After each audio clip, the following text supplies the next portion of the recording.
નમસ્કાર ખેડૂત મિત્રો, જય કિસાન, જય ભારત.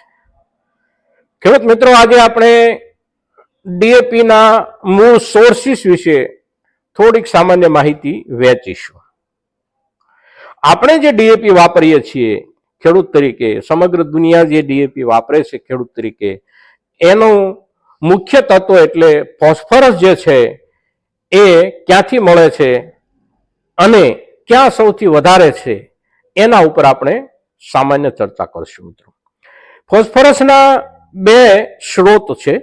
એક સ્ત્રોત અને સૌથી વધારે જેનો ઉપયોગ થાય છે એ સ્ત્રોત છે રોક ફોસ્ફેટ. રોક ફોસ્ફેટ એટલે કે જમીનમાંથી ખનિજના રૂપમાં મળતો ફોસ્ફેટ એટલે રોક ફોસ્ફેટ. અને બીજો જે સ્ત્રોત છે એ છે બોન ફોસ્ફેટ. બોન ફોસ્ફેટ એટલે કે હાડકામાંથી મળતો ફોસ્ફેટ.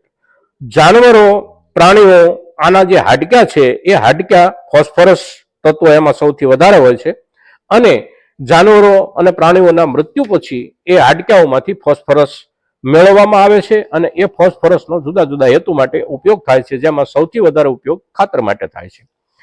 પણ બોન ફોસ્ફેટની સરખામણીમાં રોક ફોસ્ફેટ બહુ મોટા જથ્થામાં વપરાય છે અને બહુ મોટા જથ્થામાં ઉપલબ્ધ પણ રોક ફોસ્ફેટ જ છે. સમગ્ર દુનિયામાં જે રોક ફોસ્ફેટનો જથ્થો છે એ તમામ જથ્થામાંથી 70% જથ્થો મોરોક્કો નામના દેશના ભૂગર્ભમાં છે. મોરોક્કો એટલે આફ્રિકાનો એક દેશ. આફ્રિકાના ઉત્તર કિનારાનો આ દેશ છે, જેને એક બાજુ એટલાન્ટિક મહાસાગર છે અને એક બાજુ એને ભૂમધ્ય સમુદ્ર લાગે છે. એક બાજુ એની સરહદ સહારા રણ સાથે મળે છે અને આ મોરોક્કો દેશની જમીનમાં રોક ફોસ્ફેટ દુનિયાના 70% જેટલો ધરબાયેલો પડ્યો છે. એટલે આ દેશ સમગ્ર દુનિયાને પોતાને ત્યાંથી રોક ફોસ્ફેટ નિકાસ કરે છે. આપણે પણ એને ત્યાંથી રોક ફોસ્ફેટ લાવીએ છીએ. દુનિયાના બાકીના દેશોમાંથી ફોસ્ફેટના સોર્સિસ લાવવાની સરખામણીએ મોરોક્કોથી આ સોર્સ લાવવામાં આપણને માર્ગી વ્યવસ્થામાં ખૂબ સહેલું પડે છે. મોરોક્કો દેશનો જે ઉત્તર કિનારો છે એ ભૂમધ્ય સમુદ્ર અને એટલાન્ટિક મહાસાગર સાથે જોડાયેલો છે અને જિબ્રાલ્ટરની સમુદ્ર ધુનીથી એટલાન્ટિક અને ભૂમધ્ય સમુદ્ર આ બંને જોડાયેલા છે. અને એટલે ત્યાંથી રોક ફોસ્ફેટનો જે જથ્થો છે એ ભારત જ્યારે આવે છે ત્યારે ભૂમધ્ય સમુદ્ર અને રાતો સમુદ્ર આ બંનેને કૃત્રિમ નહેર એટલે કે જેને આપણે સુએજ કેનાલ કહીએ છીએ, એ સુએજ કેનાલથી આ બંને દરિયાઓને કૃત્રિમ રીતે જોડવામાં આવેલા છે.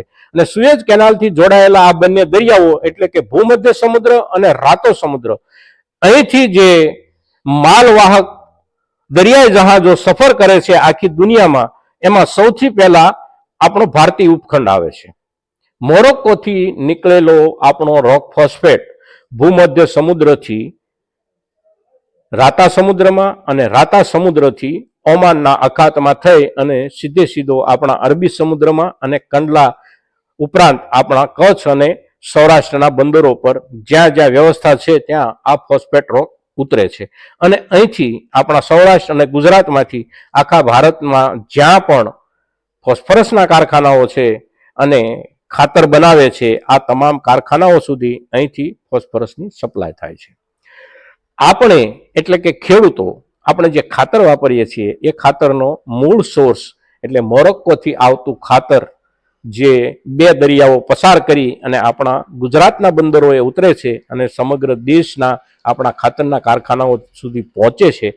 આ માહિતી મને લાગે છે કે આપણા ખેડૂત પાસે પણ વધારે હોવી જોઈએ, પૂરતી હોવી જોઈએ. એટલે આ માહિતી આપ સૌની વચ્ચે વહેંચવાનો આજે હું પ્રયાસ કરું છું. તો આ માહિતી આપણા મહત્તમ ખેડૂતો સુધી પહોંચે એવો આપ સૌ પણ પ્રયાસ કરશો. જય કિસાન, જય ભારત.